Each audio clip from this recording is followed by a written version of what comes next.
Ashamaa harka fuune akkam jirtu kabajamuuf jaalatamuu daawwattoota YouTube chaanaalii Abbush Mobile Appatu arras appilikeeshinii ajaa'ibaa tokko isiniif qabadhee dhufee jira.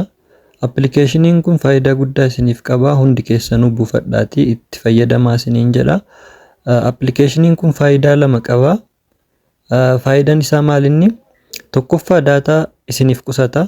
Lammaffaa immoo appilikeeshina barbaadan offline irra gootanii ka barbaadan immoo online irra gootanii akka fayyadamuu dandeettan isin qarqaara jechuudha. Fakkeenyaaf Telegram qofa online irratti fayyadamuu barbaadan yoo ta'e aappiiwwan kanneen offline irra gootanii ka barbaadan qofa online irra gochuu ni dandeessu jechuudha. Fakkeenyaaf Imoodhaan online irra taatanii Telegramii keessan immoo offline gochuu ni dandeessu jechuudha.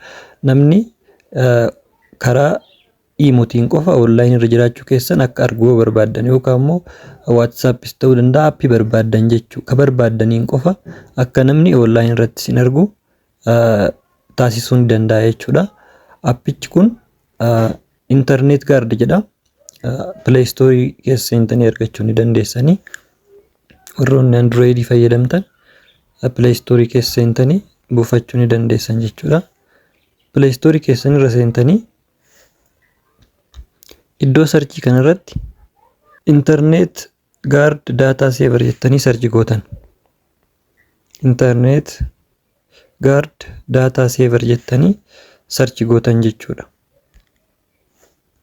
Sana booda aappichi kunoo internet guard jedha. Anamma gadi buufadhee waan jiruuf open godha. Isin immoo install godhattu jechuudha. An jalqaba buufadhee waan jiruuf open godhinaan jedhaa jira. San booda akka kanatti open gootanii keessa seentanii eega buufattan booda fuula akka kanaa isiniif baasa. San booda off ka'ee kun asini jira. Isa kana on irratti deebistu jechuudha. Isa kana on irratti akka kanatti deeffattanii san booda apps ka'ee kun jira. Isa irra seentan jechuudha. San booda akka kanatti appilikeeshinii isin bilbila keessan irraa qabdan hundasaa as jalatti isiniif baasaa jechuudha. Hundasaa as jalatti isiniif baasaa. Yeroo Wi-Fi fayyadamaa jiraattan kunoo mallattoo Wi-Fi as jira. Mallattoo Wi-Fi irra tuqxanii offline gochuu ni dandeessan jechuudha. Fakkeenyaaf isinitti agarsiisu kun amma Facebookidha. Facebookii kana Wi-Fi dhaan fayyadamaa jiraadhe Wi-Fi tana diimaa akka ibsu yeroo tokko irratti tuqa jechuudha. Amma daataan kiyya banaa jira. Garuu immoo nama biratti offline mul'isaa jechuudha. Yeroo Wi-Fi fayyadamtan mallattoo Wi-Fi kana irratti jechuudha. Anamma daataa fayyadamaa jira. Isa mallattoo networkii kana irratti yeroo tokko irratti gad tuqe offline ta'a jechuudha Facebookiin kiyya. Anamma Imo qofa fayyadamuu yeroo barbaade Imo qofa dhiisee aappiiwwan kanneen offline gochuu ni danda'a jechuudha. Akka kanatti yoo irratti tuqxan offline ta'a.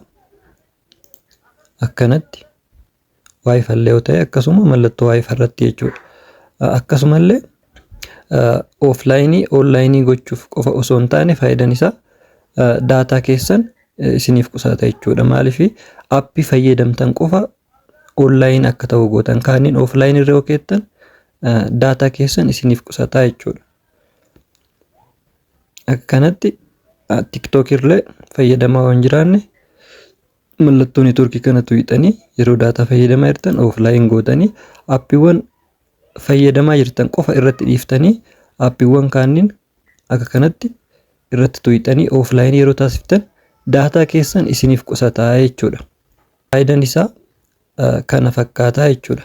Isiniif galeetiin jira jedheetiin yaada. Hundi keessanuu itti fayyadamaa isiniin jedha. Keessattuu sababa daataa kanaan namni hedduun rakkachaa jira. Bilbilli kiyya daataa akka malee na jalaa fixaa warroonni jedhan aappii kana buusatii itti fayyadamaa isiniin jedha. Viidiyoo kana laayikii sheer waliif godhaatii wal biraan gahaa isiniin jedha. Akkasumallee warroonni gara chaayinaala kanaa yeroo jalqabaatiif dhuftan chaayinaalii kana subscribe gochuudhaan maatii ta'aa isiniin jedha. Barnoonni har'aaf isiniif qabadhee dhufe kana fakkaata. Hanga barnoota itti aanu walitti deebinutti nagaan turaa turtii gaarii.